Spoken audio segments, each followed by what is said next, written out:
also being explored. In accordance with the legislation, the Ministry of Education, Culture, Youth and Sport is required to present the State of Education report to Parliament. Can the Minister please provide an update on the State of Education report and when it will be presented in Parliament? The State of Education report of 2017 to 2018, 2018 to 2019, and 2020 to 2022 have been submitted to the Minister of Education.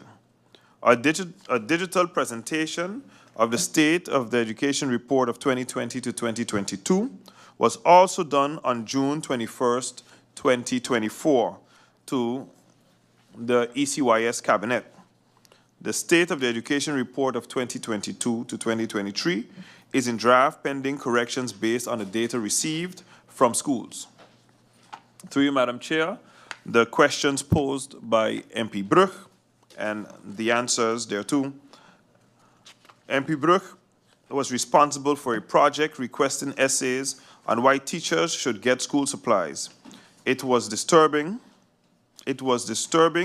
what they were asking for, like toilet paper and other basic necessities.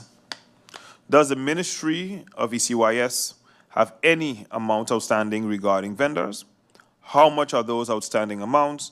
And when is the intention to pay those vendors so that the supplies can reach to the students?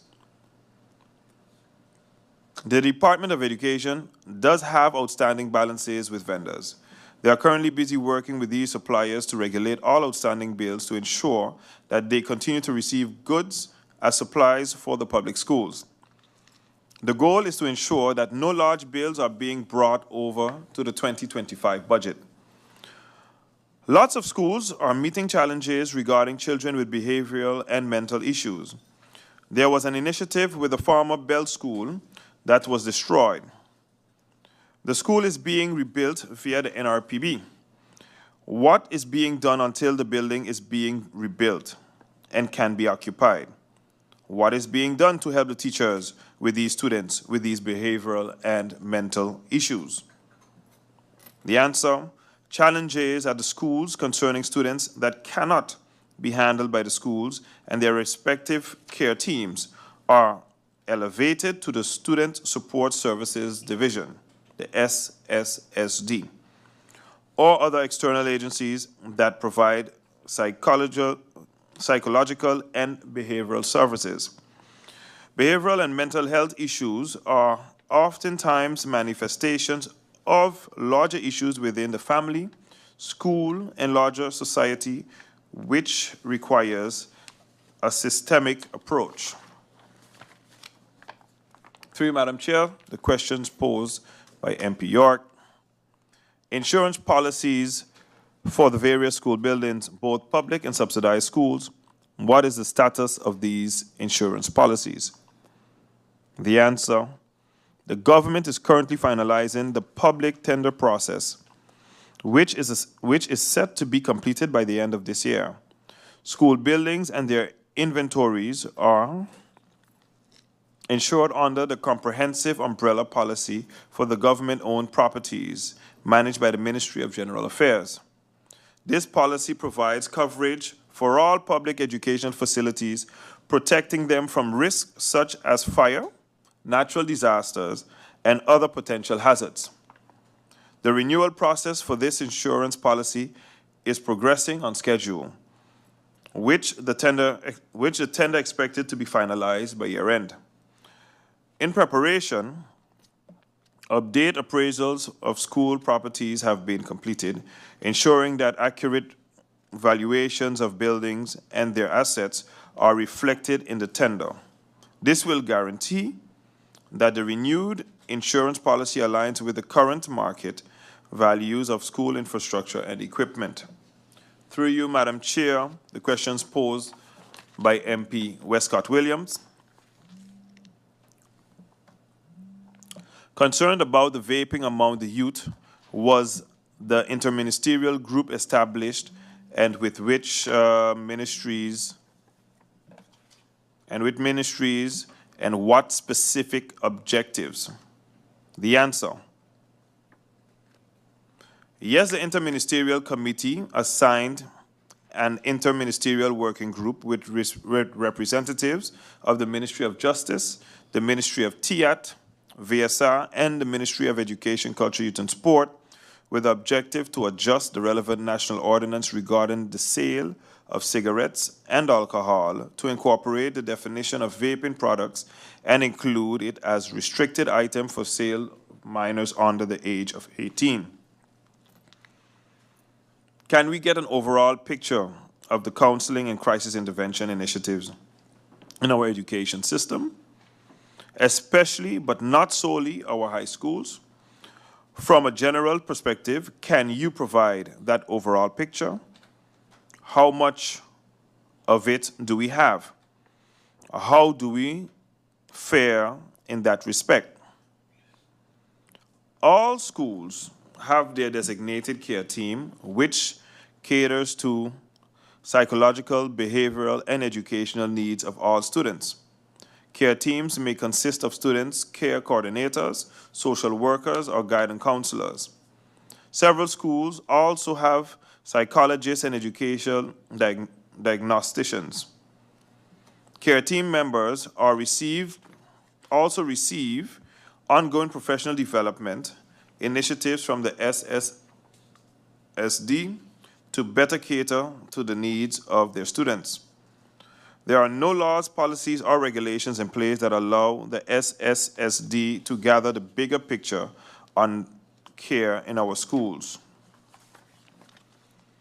Special education policy was finalized with the policy in place. What steps have been or will be taken, and according to what timeline will be taken? The answer: as mentioned, the roadmap towards implementation of special needs education policy is being drafted. It will serve as a strategic guide outlining the necessary steps, timelines, responsibilities, and resource allocation to ensure the successful integration of the SNE policy into St. Maarten's educational framework. This is expected to be finalized by the end of 2024, with the implementation phase starting in 2025. Additionally, the Department of Education is in the initial stages of developing a framework for soliciting funding for students with special educational needs, including indicators that would be used to track progress in meeting the needs of these students over time.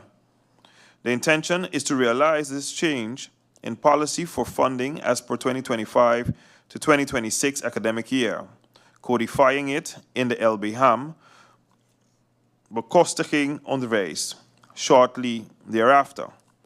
Furthermore, since the establishment of special needs education policy, the professional development program was expanded this year to include a special education program with several teachers enrolled.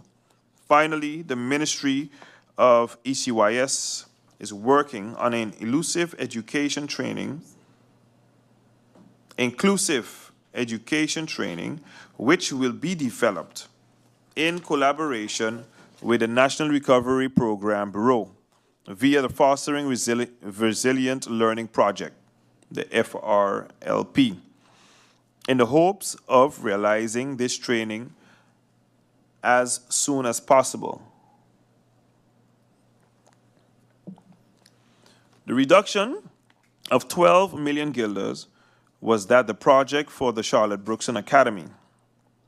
Since taken out of the budget of 2024 and in 2025, there is an expected high school project. Is that the same thing? Or is it high school in 2025, a public high school? The answer: the 12 million guilders originally listed in 2024 capital investment budget, which has now been reduced, was allocated for a high school and not specifically for the Charlotte Brookson Academy. The capital investment for 2025 does not include a high school in its 2025 budget. At the time of the finalization of the draft budget 2025, the necessary substantiation was not available, making it impossible for the 12 million to be placed on the budget, which was also the case in 2024. Information received as Parliament for what is taking place on the Ring Road. What are the plans for government for the area right down to the traffic lights? What are the plans? Part of the property is from the Chamber of Commerce Industry across from the sports complex. One of the plans is the performing arts. Are you aware of these plans? What can be expected of the performing arts building constructed in the center for the Chamber of Commerce Industry? Will this be for the general population's use? What is to be imagined when stating that a center for the performing arts will be included?